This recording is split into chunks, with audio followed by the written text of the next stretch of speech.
Hello मेरे प्यारे साथियों, आप लोगों का एक बार फिर हमारे इस चैनल सिल्वर सक्सेस पर स्वागत है। आज के इस अध्याय में हम लोग फ्रांसीसी क्रांति और विश्व इतिहास के पटल पर इसके महत्व को समझने का प्रयास करेंगे। तो फिर देर किस बात की, आइए फ्रांसीसी क्रांति की इस यात्रा की शुरुआत करें। इसमें कोई संदेह नहीं है कि आधुनिक विश्व की रचना में तीन घटनाओं फ्रांसीसी क्रांति, रूसी क्रांति और नाजीवाद के उदय का प्रमुख योगदान रहा है।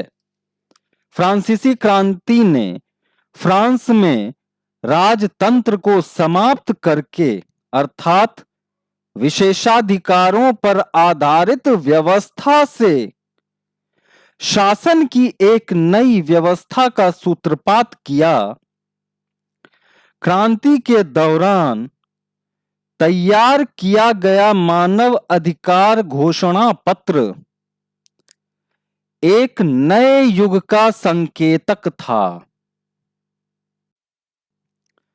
इसने समाज को एक नई सोच और राजनीति की नई परिभाषा देते हुए हमें बताया कि हर इंसान के पास समान अधिकार होते हैं और प्रत्येक इंसान उस बराबरी के अधिकार का दावा बराबरी से कर सकता है।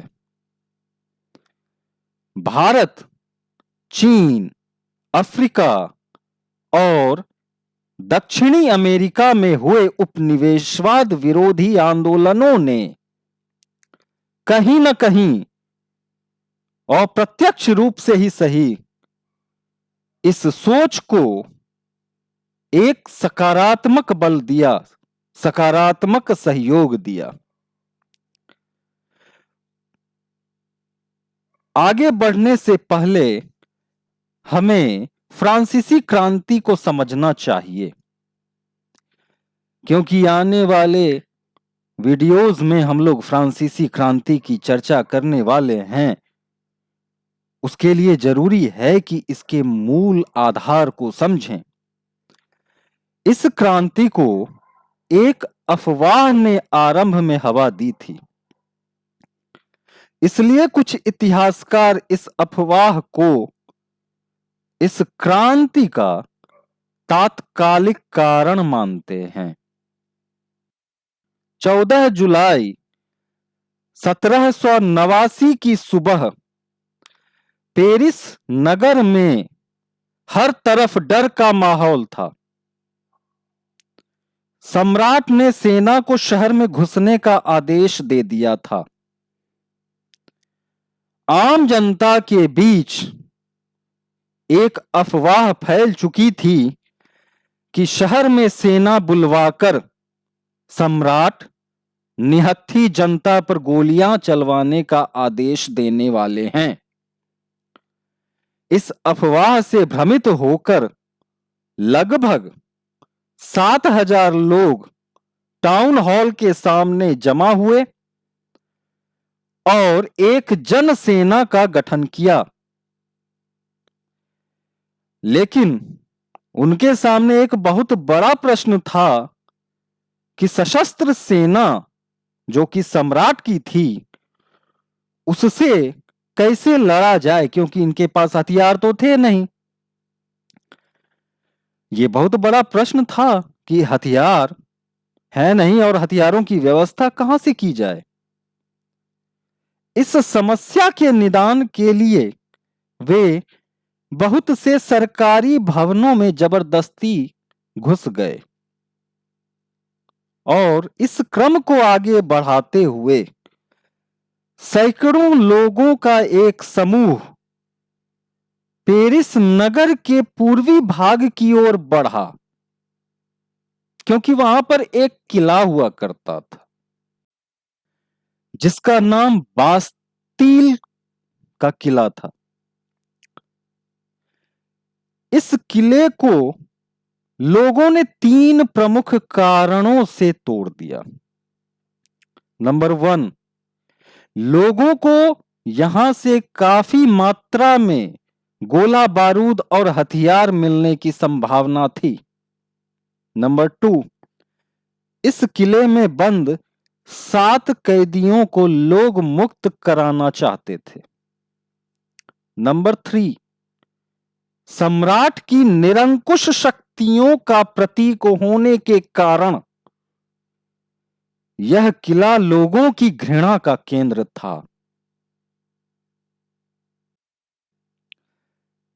बहरहाल, किले को ढहाए जाने के बाद इसके अवशेषों को बाजार में बेच दिया गया। खरीदार कौन थे?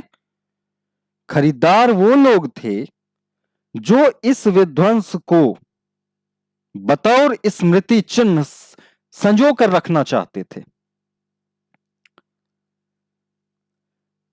एक तरफ बास्तील के किले को तोड़ा गया और इस दूसरी तरफ इस घटना से उत्साहित होकर आने वाले कई दिनों तक पेरिस